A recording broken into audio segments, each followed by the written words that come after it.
You don't need me to tell you this, but in 2020, everything changed. There were the big, obvious shifts in culture and politics, and also everyone had to stay inside. I started carving spoons out of the trunk of an old apricot tree. I watched enough of Netflix's Drive to Survive to briefly convince myself that Formula One was exciting. I also joined in on the huge wave of people getting into online chess. Check. Check these nuts. No. Wait, was that checkmate? What a cool move! Yep, he moves this pawn 2.0. Let's move my pawn 2.0. Let's go. Checkmate! Look at him. He don't know what to do now.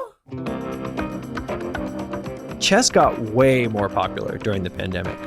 The Queen's Gambit came out in December, and hundreds of the world's most popular streamers got into the game. Within seconds, anyone could log on, usually to chess.com, and play a game against someone of their skill level. After finishing this line in the script, I played a 3-minute game against someone from Brazil. I got my ass kicked. With more people playing chess came more people watching and otherwise consuming online chess content. The idea of a chess Twitch streamer seems faintly contradictory. Chess is a slow game played by old guys with wispy beards.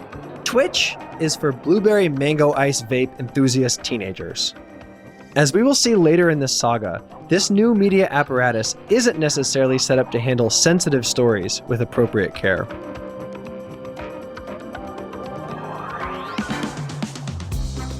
Welcome to Only If You Get Caught, a show about breaking the rules.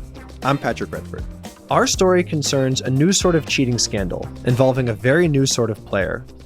It's a story about a game undergoing transformational change and struggling to manage it. But this isn't a story about bad players like me. It's about the best players in the world. This is a story about cheating in chess, but it's really the story of the tensions that arise when everything changes. This ridiculous saga could only have happened at the border between the old and the new. This is the story of Hans Niemann versus Magnus Carlsen. Okay, now before we get too lost in the details of this story, we're going to run through a quick game to just get everyone sort of caught up on the basic outlines. I've got our producer, Alex, here. Hello. Okay, we're going to play cheat sheet again. So in 1 minute, you are going to tell me who cheated, who was cheated, what rule was broken, what are the stakes, and who was the arbiter. Are you ready? I'm ready. Ready, set, go. Okay, the person who was thought to have benefited in this scandal is Hans Niemann, a 21-year-old bad boy style chess player who allegedly cheated during an in-person game against Magnus Carlsen, the greatest player of all time, at an in-person chess event in St. Louis. The arbiter of this rule is FIDE, the international governing body of chess, but really it's also Magnus himself and chess.com because of the odd power structures involved in the story. The rule is fairly simple. It's that chess is a game that takes place entirely within your own brain, and you cannot have any outside assistance in making your moves.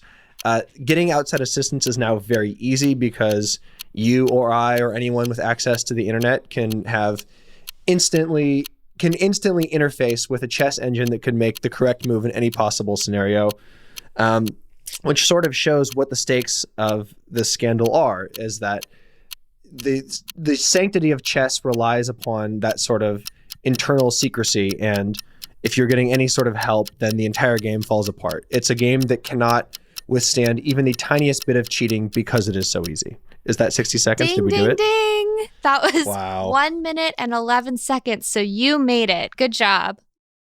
Rounded to the nearest minute, that's 60 seconds. Perfect. Let's introduce our main characters, starting with Magnus Carlsen. Magnus is the best chess player of all time. By 2022, he's already achieved the highest ranking ever, put together the longest unbeaten streak in classical chess history, and has been the world champion for a decade. And he was only 31. The thing that makes him special is his world-class memory. There's this YouTube video where another grandmaster shows him positions on the board and asks him which game they come from. Not only is he identifying games from as far back as the 1960 World Championships, he's able to recite the next 10 or so moves that take place after. Now I'm going to play through an opening and stop me when you recognize the game, and if you can tell me who was playing black. in this one. Okay, sure. Okay. So I'm sure you've seen this opening before. Okay, it's gonna be Anand. Against Zapata. what year? 87, 88, maybe? 88. Yeah. Yeah. Magnus came up during the era where computer prep became the norm in chess. He has stayed one step ahead of his competitors by keeping his game unpredictable. At the high level of super grandmasters, we're talking about 2 or 3 dozen guys who are on this constant circuit and knew each other inside and out. This is Joshua Robinson of the Wall Street Journal.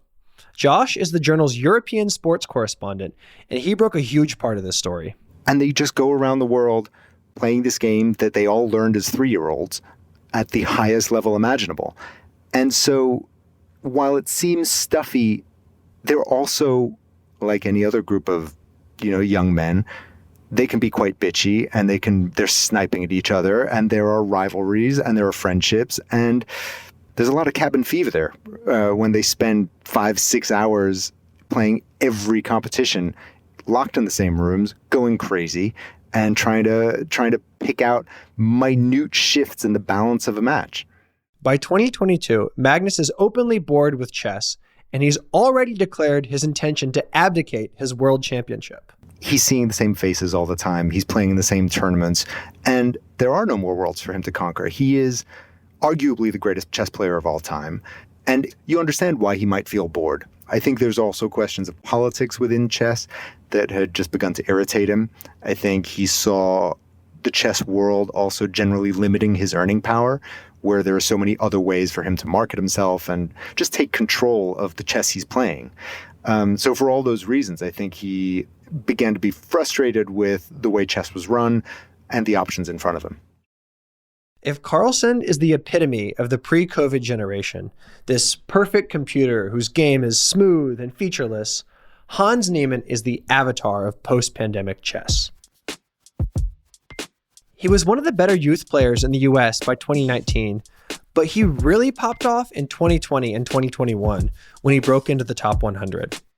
And he got there by playing a bunch of tournaments online, which wasn't possible before. Where we started really paying attention to him was around that moment in Miami. Can you explain the Miami moment? Magnus and Hans played a casual game on the beach, and Hans beat him. But there's no real record of this game except a bunch of tweets from another grandmaster. And so we don't really know what happened there. But Hans is, like any player of that level, a prodigy. And you don't get to that level without a sort of genius level understanding of the game and putting in the work.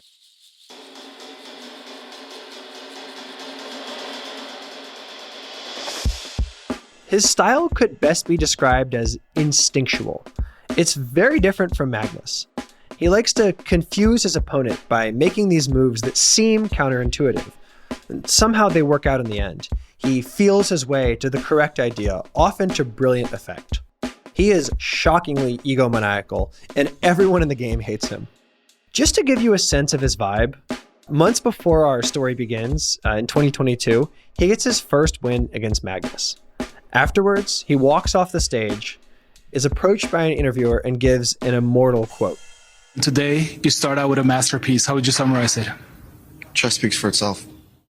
Do you think Magnus sees any of himself in Hans? I don't think Magnus would necessarily admit to seeing any similarities.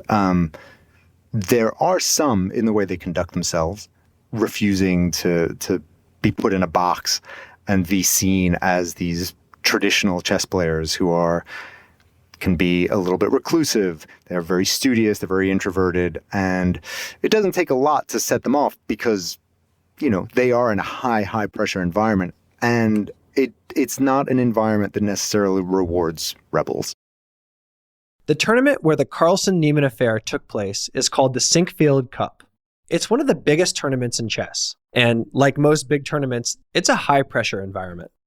During matches at Sinkfield, players sit opposite each other at small, dark wood tables in an overlit, windowless room. The walls and chairs are adorned with the St. Louis Chess Club logo, Everything has the antiseptic, overpressurized feel of a hospital or a small-time courtroom. The setup is really kind of shocking. It's a literal fishbowl without water. The two players are sitting at a board behind one-way glass. So on the other side of the glass, you have a gallery, but the players can't see them. So there's a whole gallery of people sitting there watching people think. Players sit silently across from each other with only a series of hovering cameras for company. It's less like a sporting venue and more like a submarine. I'm watching the matches on a YouTube stream featuring a cast of nervous-looking Grandmaster analysts pointing out possible lines and theoretical sequences. They do this over and over again, creating, analyzing, and discarding hundreds of scenarios, looking for any available micro advantage. This is what the players are doing too, but in their heads. Watching chess is like watching the placid surface of a shark-infested ocean. That outer calm is only matched by each player's silent mental processing. Anyone who cheats in a match betrays the game, but they also betray that perfect pressurized silence. To cheat in chess is to cheat oneself and one's opponent out of this beautiful, abstract dance. 10 of the best players in the world are invited to Syncfield every year. In 2022, the field includes Magnus, 8 other lesser superstar players, and Hans Niemann. All you need to know about the field is that each player is rated lower than Magnus and higher than Hans. In the third round, Hans surprises Magnus and beats him with the black pieces. And just like he did weeks earlier, Hans spikes the football. Hans gives an interview where he says, "It must be embarrassing for the world champion to lose to him." He says he feels bad for Magnus. He also says something very weird. He says that by some ridiculous miracle, he happened to have looked at an old Magnus game where he played the exact same position years earlier. And Magnus wasn't thrilled about this. And he let it be known that he felt something was off about the way the result had gone. Magnus responds in a very millennial way, by which I mean he posts a reaction GIF on Twitter. It's the classic Jose Mourinho quote where the famous manager says, "If I speak, I'm in big trouble." Then he drops out of the tournament. This is the moment where a chess story becomes essentially a gossip story. Magnus refuses to elaborate on his decision. Then the director of FIDE, the organization that runs chess, gives a cryptic remark where he says Magnus must have had a compelling reason. The trouble Magnus is referencing in this cryptic tweet is pretty clearly a defamation lawsuit. The compelling reason is pretty clearly that he thinks Hans is cheating. And it's then, once you have this really explosive, like half allegation, you get the theories. And the theories were insane. Anal beads.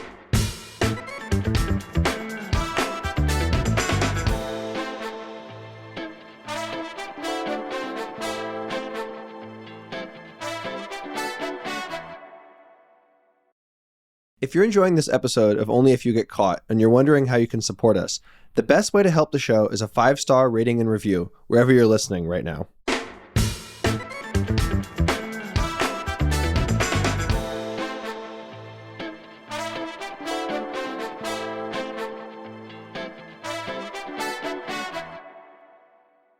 So, how does a chess player use anal beads to cheat? At the Grandmaster level, you don't need a super fine texture of detail to know which of the available possibilities on a chessboard is the best. So theoretically, if Hans could distinguish between 4 little signals in his butt, he could know which of the potential files or ranks or pieces he should move. Because at this level, the players know, okay, there are these 3 possible moves. I could protect this knight, I could attack his dark squared bishop, but the trick is knowing that you have to play these sequences out, 15, 20 moves into the future, and it's hard to tell if you'll be giving up or gaining an advantage. The computer knows, however, and so if you're just told which of the 5 seemingly similar possibilities is actually the best, you could pick up a pretty quick advantage there.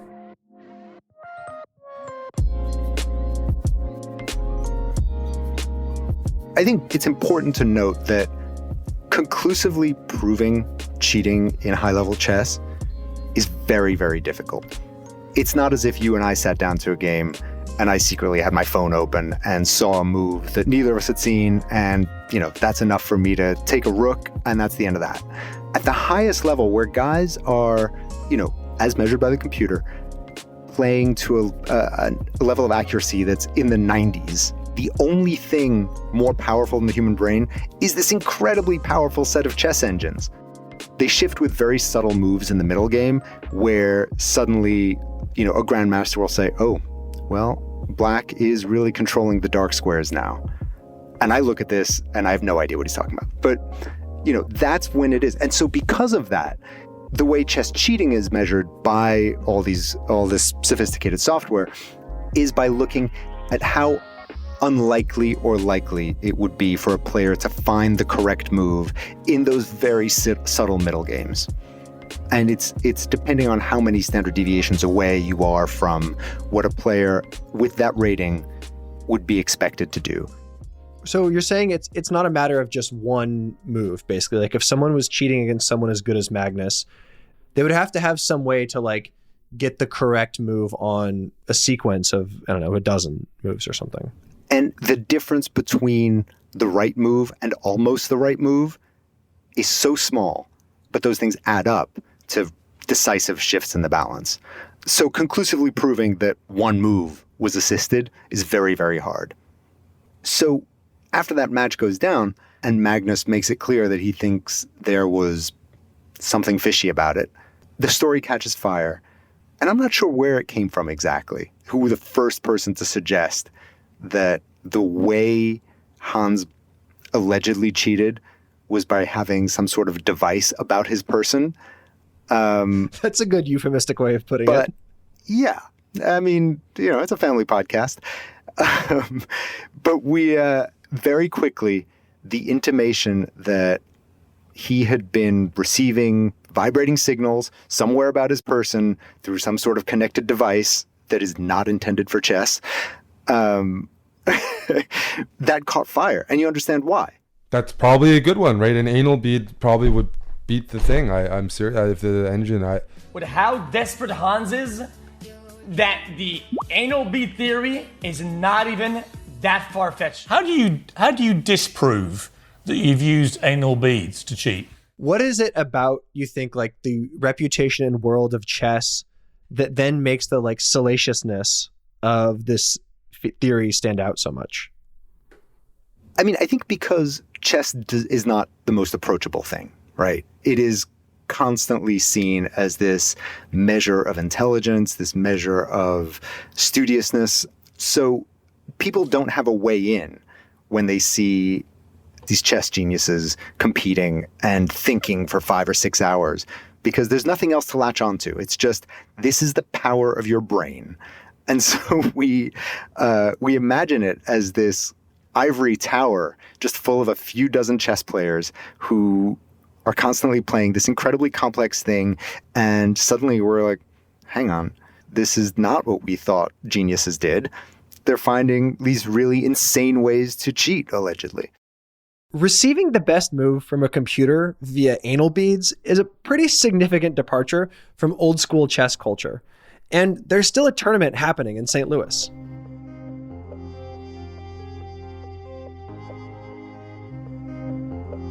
After 2 more rounds of play, Hans gives an impassioned interview where he defends his honor and explains the ridiculous miracle slip-up. He also cops to cheating in an online tournament when he was 12, and then again 4 years later, simply to boost his ranking and get better online games. He also says that he will happily play nude to prove his innocence.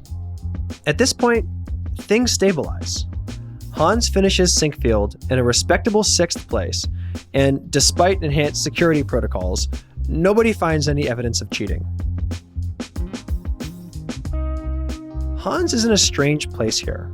He hasn't been formally accused of anything, And yet, the biggest win of his young career has immediately been overshadowed by the most famous chess player in the world throwing a mysterious hissy fit.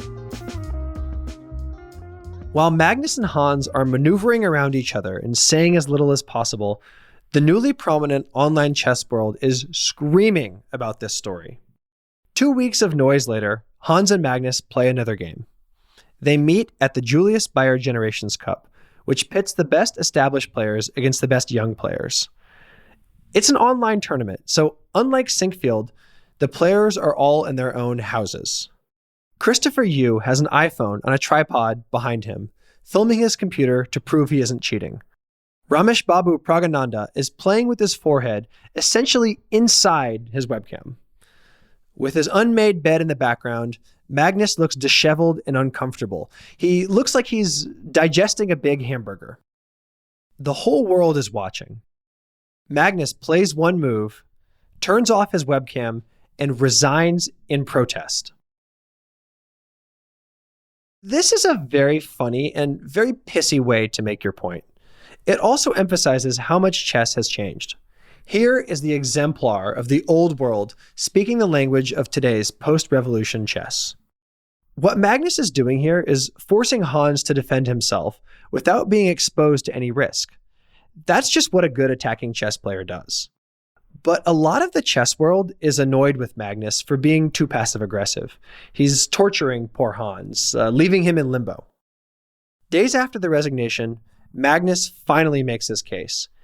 He accuses Hans of cheating, both over the board at Syncfield and online in several tournaments. And so Andrew Beaton and I, using our various contacts in the chess world, get our hands on an internal report from chess.com about how they have previously disciplined Hans for cheating. And the report says that they had looked at hundreds of his games and found multiple occurrences of Hans cheating in games online. Until that point, Hans had admitted that he had cheated twice before, much earlier in his career in online games, and he said he regretted those and it had not happened again since. The chess.com report contradicts that and says it had happened many, many times since, and it becomes very explosive because when we publish the story, it instantly goes around the chess world. Hikaru Nakamura, who is the American grandmaster, who is an extremely popular streamer, reads the piece live on a Twitch stream. Wall Street Journal news exclusive. Chess investigation finds that U.S. grandmaster likely cheated more than 100 times. What? An internal report reviewed by the Wall Street Journal alleges a previously And it was quite a surreal thing for us to put this story into the world and then see the world react to it in real time. But at that point, it's kind of the point of no return for the cheating allegations, and much of the chess world turns its back on Hans at that stage. Can you explain, like, as an entity, why chess.com matters so much and the parts of their report that didn't cover cheating on their own platform? So chess.com is a website that's been around for more than 2 decades and is one of the leading platforms where people play chess online. It really surged in popularity with the chess boom associated with the pandemic. And we saw their participation numbers go up in the millions. Their membership more than doubled. So much so that they had to do frantic work to replace servers and add servers. Even they were not prepared for this huge wave. But chess.com, because of this surge in interest and this huge surge in membership too, found itself with a lot of money on its hand. So put out more prize money, started organizing more prize money tournaments. And at the same time, the pandemic forced a lot of the chess ecosystem to move online, where they found new ways to prevent cheating. So all of that contributed to a kind of new world for chess, where they could actually play high-level prize money tournaments online. And chess.com filled a lot of that space. They have been the organization who has gained the most from the chess boom. Most people who started playing online in 2020 did so on chess.com, myself included. While the Hans Magnus story was breaking, they were also in advanced talks to acquire Magnus's Play Magnus group, which they eventually did for $83 million in December 2022. The most interesting thing about the report then is not really what it says. It's their vested interest in supporting Magnus's side of the story. Imagine you got into a dispute with someone at the local dog park and woke up the next day to discover that Chewy.com had published a dossier listing all the times you failed to pick up after your dog. That doesn't nullify the report, though it does explain why it's so weird. Now, the clearest revelation in the report is that Hans cheated a ton on their platform, including in several tournaments, and as recently as 2020. That's when his meteoric rise to the top of the sport began. I remember sending you a Twitter DM asking for a copy of it, and you were like very politely, no. But then, like, reading the report, seeing they have all these emails from Hans where he's like, yes, I cheated. Can I please have my account back? It seemed pretty open and shut. Yeah, he had been disciplined by chess.com and at different points banned, reinstated, and which is the way chess.com handles these. Chess.com has to be its own police and, hires very expert people with PhDs in computer science to run these things. Chess.com measures the accuracy of a player's moves against what the engine recommends. Anyone making a prolonged series of perfect moves is probably cheating, or at least warrants further scrutiny. Players in online tournaments have their webcams and computer activity monitored. Chess.com's analysts found that Hans's performance was better when he was toggling between windows. Even if that alone doesn't prove cheating, it's a pretty big red flag. But the bulk of the report has nothing to do with Hans cheating online. You would maybe assume that a chess.com dossier would concern itself more with URL than IRL, but no. Their report spends a lot of time on the possibility of Hans cheating over the board. This is both impossible for them to prove and fundamentally not their problem. Yet they lay out sheets of circumstantial evidence expressing skepticism in the legitimacy of his rise. The irony is that Hans, who probably didn't cheat at Sinkfield, may have only been able to get to Sinkfield in the first place because he cheated his way through a bunch of online tournaments. Hans responds to the report by filing a $100 million lawsuit against Magnus, Chess.com, and the streamer Hikaru Nakamura. That's who we heard reading Josh's story earlier. He spread a lot of the biggest and most inflammatory cheating theories early on. I don't think we're ever going to know if he really cheated at Sinkfield. I mean, the best we still have is Magnus's word against Hans's word. And because it is so difficult to prove definitively whether any of these moves were assisted, it's impossible to tell. That said, I think the fallout certainly has shifted and shaped Hans's career since then, and it's also changed the chess world, where we saw a ramp up in security measures and detection measures around major events, where everyone gets wanded now coming in. They also have various devices now that check for communications frequencies and things like that. So it's very, very hard to cheat in modern chess now. So it's hard to say definitively one way or the other whether the cheating occurred in that match against Magnus. We know cheating occurred before online because Hans has admitted that. But what happened between the two of them, only Hans knows.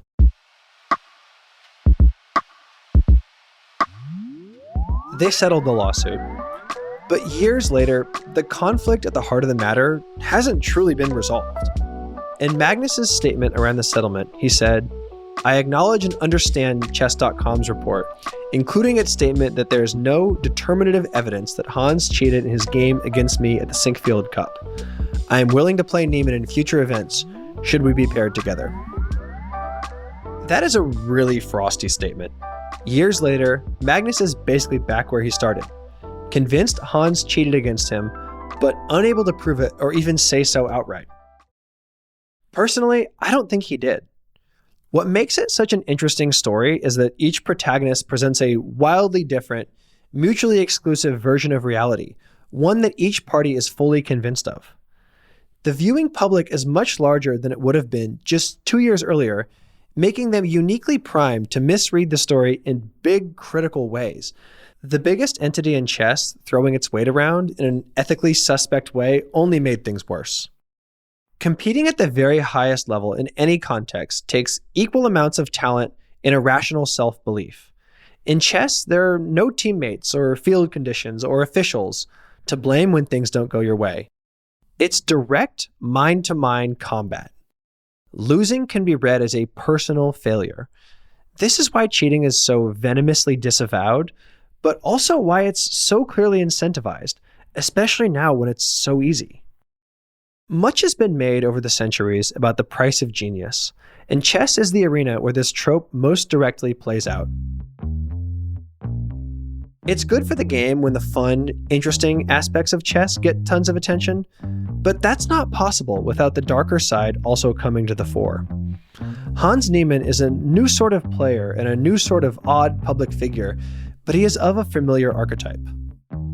The punchline to this story is that for all the legal battles and outrageous public conduct, basically nothing happened. Magnus is still the best player in the world, and Hans is still striving. The biggest change either man has made is that Hans is now a prolific YouTube guy. What an ending for a player whose defining trait is his megalomaniacal determination to rise and win and become famous. In the end, he got what he wanted, but it was a Faustian bargain. The point here is not that cheating tainted his soul or anything so gothic. His mistake was seeing the border between chess worlds as more porous than it actually was.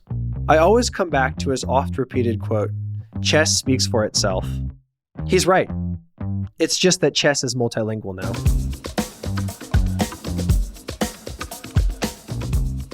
Only If You Get Caught is written and hosted by me, Patrick Redford. It's produced by Alex Sujong Laughlin, with production support from Jay Toll Vieira. Editorial support from Tom Lay and Audrey Martovich. Justin Ellis is Defector's projects editor. Mixing by Samantha Gatzik. Show art by Jim Cook.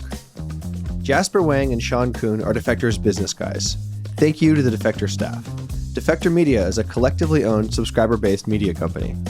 Only If You Get Caught is a proud member of Radiotopia.